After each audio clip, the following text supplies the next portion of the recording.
An even more startling slump in form since Brian Horton's departure. Marco Gabbiadini dazzled against a defence which looked dazed and confused for most of the afternoon. The home side had one moment of hope. Craig Liddell's challenge bowled over Richie Barker shortly before half-time, an unexpected and undeserved opportunity to draw level. But Paul Armstrong's penalty was far too close to keeper David Preece.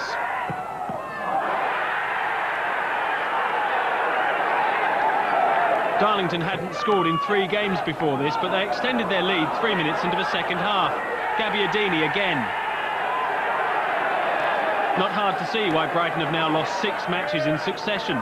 Peter Smith recalled to shore up the defence, chested past his own keeper, to the obvious amusement of the travelling fans. A minute from the end, Gabbiadini was handed his hat-trick. Sub Danny Davis tripped Brian Atkinson, and the striker stepped up to make it 4-0. Brighton's 10th defeat at their rented ground, England's worst home record. Southend.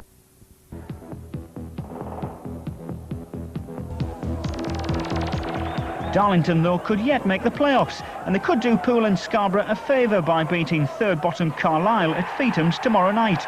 Gary Bennett gave them the lead against Southend, but the Quakers were still sorting out their wall when Barry Conlon curled in the equaliser.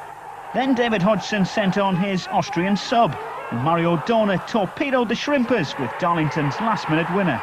The playoffs are still within reach. Southend haven't won away this year, and this latest defeat came at Feetham's. Darlington's leading scorer Marco Gabbiadini caused mayhem in the visitors' defence, setting up player coach Gary Bennett for the first. 15 minutes from time, United were level with a quickly taken free kick from Barry Conlon. Darlington's Austrian striker Mario Dorner could only make the subs bench, but his late introduction won the day. Deep in stoppage time, the fans' favourite ensured there was a dramatic ending to this contest. Darlington slipped up at home to Carlisle last night. The Quakers were going for their 3rd win in a row, but had to settle for a point against the 3rd Division's third-bottom club. For a side with an outside chance of reaching the playoffs, Darlington only had a Marco Gabbiadini effort worthy of mention in a lacklustre first-half performance.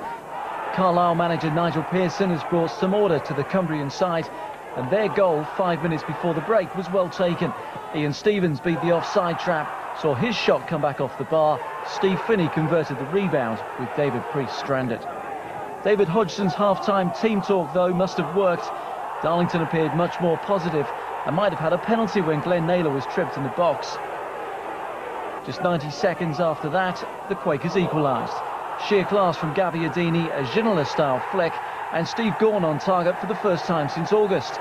Another goal would have heartened Hartlepool and Scarborough, who were fighting to overtake Carlisle. It almost came in the final moments. Himsworth's shot saved by Tony Craig, but Marco the Magician lost his touch in front of goal. The manager has promised new faces for Friday night. Hodgson could create some consistency in his Darlington side. At Feetham's on Saturday, Marco Gabbiadini's tap-in levelled the match against Rotherham, but the Yorkshireman jumped into the playoff zone with a late winner. And then yesterday, Darlington outwitted the Posh. Marco's 19th goal of the season took all 3 points at Peterborough, but the Quakers are still 6 points off a playoff place with time running out. At the other...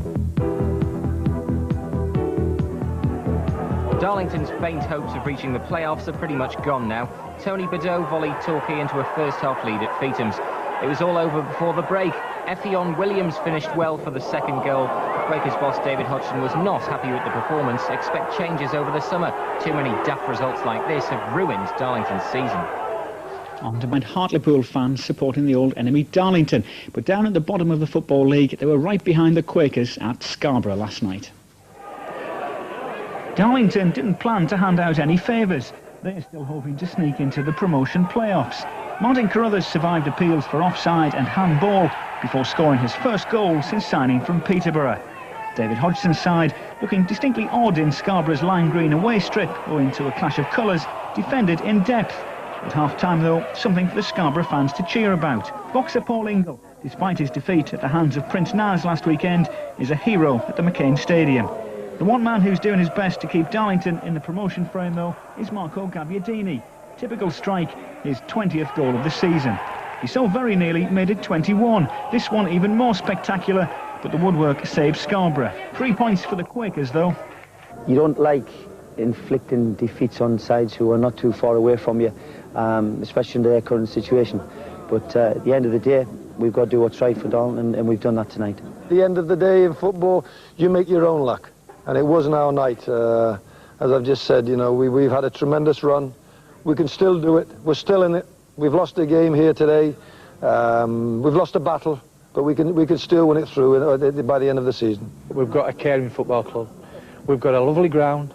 We've got a great set of directors. We've got a 1,500 hardcore support. We've got a great youth policy and a good youth side, and also a good reserve team. Everything is in place and everything's right, but we're bottom of the league. Would it break your heart if they get out of the league? Yes, it will. Very much so. Now it's been... Darlington entertained Division 3 leaders Cambridge on a Feetham's pitch Roy McFarlane described as diabolical. It finished goalless, Mario O'Donnell nearly stealing it here at the last. The point keeps Darlow's playoff hopes just about alive, if somewhat dim. This was a game that had just about everything, except some decent defending. Darlington struck first. Craig Little's hit-and-hope shot needed a bit of help. But what about this? Keeper David Priest caught by Richard Tracy, who made a three-course meal of the retaliation. According to Quakers boss David Hodgson, Scott Dobie put away the penalty.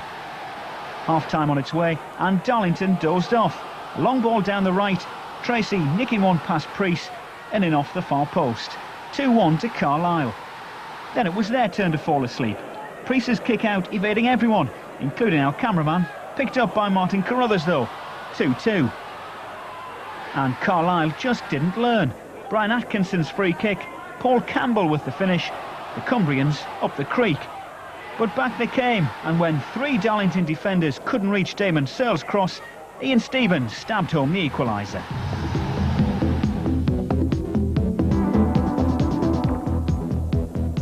In theory at least, Darlington can still make the third division playoffs, but at this stage of the season they've been needing to turn draws into wins.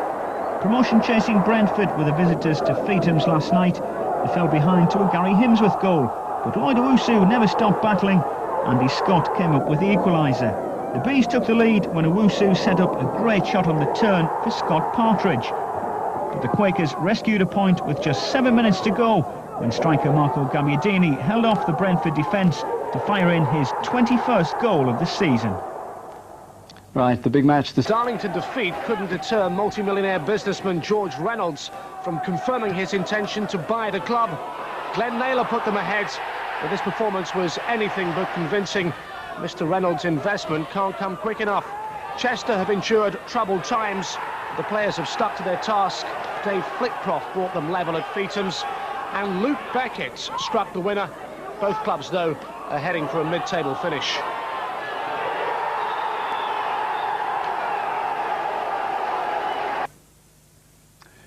Now it seems that you can't separate football and finance these days, even down in Division 3. There's been a big money deal at Darlington again. Yes, Mike, one of Britain's richest men has taken over the club.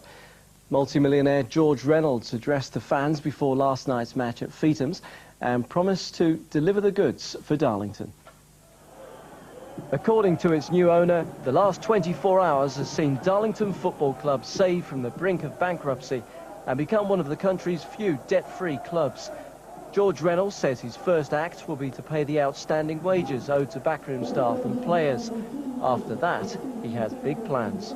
It's no good getting these old grounds and bodging them and bodging them and bodging. It goes on, it's like a house, you can bodge on forever, can't you, really, or a building.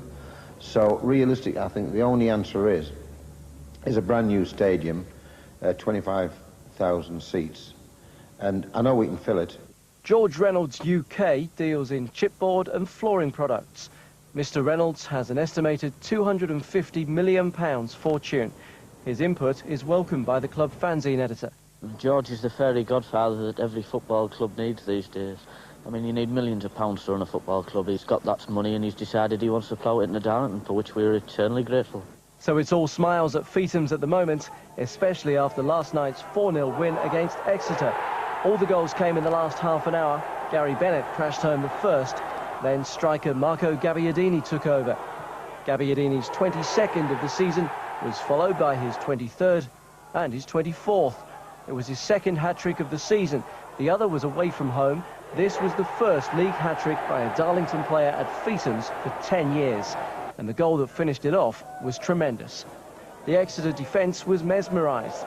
It's believed that Darlington turned down a six-figure offer for Gabbiadini from an unnamed club earlier in the day. He's likely to stay put now, along with manager David Hodgson. He confirmed that he'll be staying at the club now that Mr. Reynolds has taken over. Oh, he's a good manager. You couldn't get no better. I think Darlington's very lucky to have him. He's a good man, and he's absolutely A1, and he has a good team behind him, you know. And I think we'll work together all right.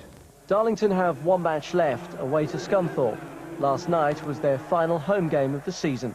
There was the traditional post-match pitch invasion and applause for the players. A new owner and a 4-0 win. Not a bad night.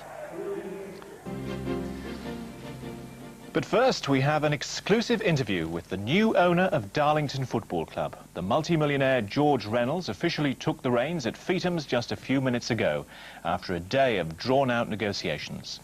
He's already promised the fans that he'll turn the club upside down. He'll pay off the £6 million worth of debts, fund the signing of top-flight players, and build a new stadium. Just a few moments ago, he spoke to Steve Sutton. For the first time in many, many years, Darlington won't owe a penny, and I don't think there's many clubs in any division could brag that situation. You went to the ground last night for the game. It was a marvellous occasion for you, I'm sure, because they won it 4-0. How did you feel with the reception you got there? Oh, it was incredible, you know. It's just absolutely incredible. I couldn't describe it, you know. In fact, I would say in my whole lifetime, it's one of the most loveliest experiences I've had. And the crowd in general was so warm towards me, and you could see they appreciated what had happened. And you know, it's nice when you get people in general and the fans, you know, because it would have been closed this week, there's no doubt about it. It would have been the end of it, and 100 years it's been going. And it was so nice, and I really, really appreciated the sincerity of the fans, you know. Sceptical ones among them, and there will be some, have heard lots of promises over many years. Why should they believe that it's different with you now? Well, over the many, many years, what you've had people who went in, but nobody's ever went in with any money, really. If you look at the situation realistically and ask yourself, how many of them, take the last chairman, the one before, how many has put any capital expenditure? There's been nobody really put any money in that, you know? Now, why should it be different? One, I am the only one who went in, and I've covered it, that's a £5 million. Number two, I haven't talked about it, I've done it. Number three, I paid everything in full, I haven't been running out of banks to borrow. Number four, I was out on the weekend looking for a new ground, for a new stadium. I mean, how excited about it are you? Oh, I'm very excited about it. You know, there's nothing I would like better to see Darlington in Premier Division and a new stadium. What an achievement. What an achievement there is. That's what I would like to see. A lot of people say businessmen take their brains out when they get into football. Has George Reynolds taken his brain out? Has he let passion for football and passion for a town get the better of him on this occasion? Well, I'm not in it for the money, number one. I don't intend to take anything out of the club. I intend to just chuck it back in. I don't intend to take anything out. And number one, it wouldn't take the brains out of me because I haven't got anything to start with. George Reynolds. Swansea will face Scunthorpe in the playoffs. Their meeting with Darlington have that end-of-season look about it. Marco Gabbiadini was the Quakers match winner. The club's new millionaire banker, George Reynolds, is promising better times ahead. It's not often that they kick off the new season full of optimism at Darlington. But the fact is they can't wait to get started at Feetham's. A new face in the boardroom is the major factor. George Reynolds is looking forward to his first full season as Quakers chairman, and he's got big plans for the club. The ex-convict turned chipboard multi-millionaire wants to move Darlington to a new stadium. And he claims he will take them into the Premiership. For now, they have to concentrate on getting out of Division 3, and they're the bookmakers' favourites to do just that. David Hodgson's team just need to be more consistent. Last season was full of ups and downs. One week they'd beat the best, the next they'd lose to the worst. If they can put that right, they might just live up to their billing as the team to beat. Hartlepool to an ever-widening gap between the Premiership and the rest. For one of our third division clubs, that might well be the case on the field, but it certainly isn't at the back. For those who've been associated with the club over the years, it's still difficult to believe that humble Darlington, the subject of many a club comedian's punchline over the years, is now one of the richest football clubs in the entire league. The summer's seen a whirlwind of change, new owner, new players, plans for a new 25,000 all-seater stadium and a new training headquarters, Durham University's racecourse ground. Pleasant surroundings for a club which now means business big time. We know now when we enter every game that teams are going to probably try and wanting to beat us because they think we're the richest club in the lower regions, you know. And at the end of the day, he's come in, he's set his stall out right, he's told us what's expected, and at the end of the day, we've got to just go out there and try and win every game. We're not going to win every game, but I'd like to think that we're there or thereabouts at the end of the season. The man who's injected the new wave of optimism is multimillionaire businessman George Reynolds, who last season took over a club facing extinction, immediately wiped off £5 million worth of debt and announced plans to compete with the best the game has to offer, starting with a new stadium away from Feethams. On the back of all that, Darlington have been installed as firm favourites to get promotion, even if George Reynolds' millions can't quite guarantee that. I suppose you've told the players that one thing George Reynolds can't do, score a hat-trick for you. It's up to them. Well, that's right. He can't do that, you know, and it's up to us to get the results on the field now. Halifax keeper Chris Adamson will not want to see this again. His second-half blunder gifted Darlington 3 points. Lee Nogan dispossessed, Marco Gabbiadini did the rest. The Quakers' top scorer from last season made it look easy. Now bring on Bolton tomorrow. Someone really should have shouted, "Get rid!" to Halifax keeper Chris Adamson. Marco Gabbiadini took the chance to get off the mark. Darlington's new owner, multimillionaire George Reynolds, will have enjoyed that one. This man wants to take Darlington into the Premiership. Tonight, though, George Reynolds is concentrating on the Cup. With the chairman's millions, Darlington are the bookies' favourites for Division 3. Marco Gabbiadini got them off to a flyer at the Shea. Bolton want to go back to Wembley, if only to wipe out the memory of last season's playoff defeat by